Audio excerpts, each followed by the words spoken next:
this video, you're going to see spreading dirt. We're also going to be installing the ridge cap, and we're also going to be putting down a layer of gravel for preparation for A, the plumbing, and B, the concrete slab that is going to be poured.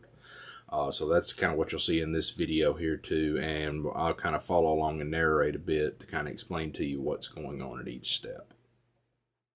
So at this point, you can see here, we had already gotten a good bit of the chert spread. We did that before we put the trusses on because it was much easier to get the tractors in there, and the dump truck actually was able to back into the pole barn without the trusses there and drop a lot of the dirt, so that helped out a lot. But we still had to put the form boards on the sides. As you can see, they aren't here. But here's another shot. This is actually a drone shot that I took. This will have the form boards on the sides already, and you can see on the right side especially that the chert does not reach the form board. So at this point we had to get more chert, and we had to haul that in and compress that down, pack it down good. You can see them here installing those form boards on the side, and you can actually see the space in between the dirt. So we had to do a good bit more dirt work there to just get the forms and everything where they needed to be and get the amount of dirt that we actually needed to get on those two, on both sides.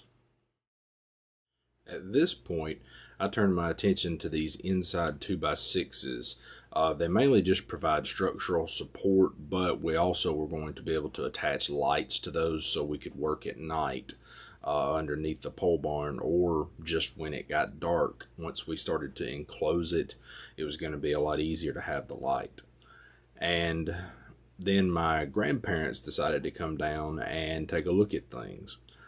And also, when your 80-something-year-old grandfather wants to get onto the Skyjack lift, you put your 80-something-year-old grandfather, who was in the Navy, on the Skyjack lift. So they came down, saw everything, and they had a good time. The next thing to do was to install the ridge cap, and you'll see some video footage here of my father on the lift installing that.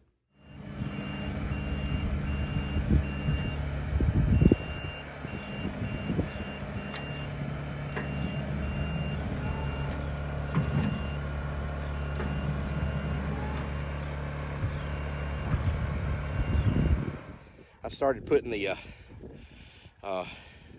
ridge cap up. Got it about an inch over on the top right there, because we're going to have a little lip around the edge of the edge there when we put the fascias on. And so I give a little I got about an inch there. This is where I'm at. I'm on the crane right now, but went right there, and I still got to do that much. I've got 3 pieces down. We got 11, so I got to continue on here. Okay. I'm down in the crane here. Follow around here, I'll show you. Looks like I like about 3, maybe 4, well, 4 more pieces and I'll be done. There's 11, we're putting up like about 4 more, but the problem is we've got the crane stuck now. I'm on the crane, but it won't move on the ground down here anymore. We've got the tractor hooked to it, but we are stuck. So looks like we're gonna have to go do a little digging under the wheels of the crane and get it freed up, and then move it down, and then we'll finish up this little project. So here is the start of the gravel. He had already hauled in a few loads, but we got this little short video of him pulling in and dropping gravel in front of the pole barn. And I apologize for the graininess of the video. I'm really not 100% sure why that video is as grainy as it is, but here's this shot.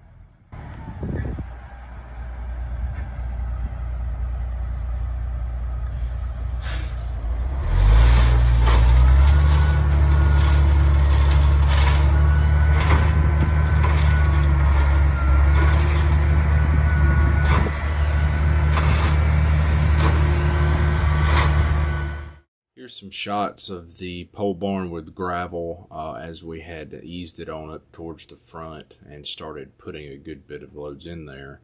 Then we were working on smoothing it out with the box blade in the tractor, and also the very front up there had some ruts that we had to dig out. Here you'll see some video of us. This is actually the very front of the pole barn that will face the road, or the front door of the home. That form board was not up when we started this, just because that way it was easier to get the tractor in and get all the equipment in and out before we while we were working on it and doing anything. So we just elected to leave that board off. So here we are putting that board back up and making sure that it's good and level along with the other side forms, just to make sure that it's going to be good for concrete. We find out later that it actually doesn't really matter here. And I'll tell you a little bit more about that in the next video as to why that is, but we just had to get all the gravel and everything packed down up to this point, just to make sure that we had it all good and solid. Put about 2.5 to 3 inches of gravel underneath this. Here is a layout idea. We did this rough layout just with some 2x4s, just so we could get an idea of what we needed to do with the plumbing.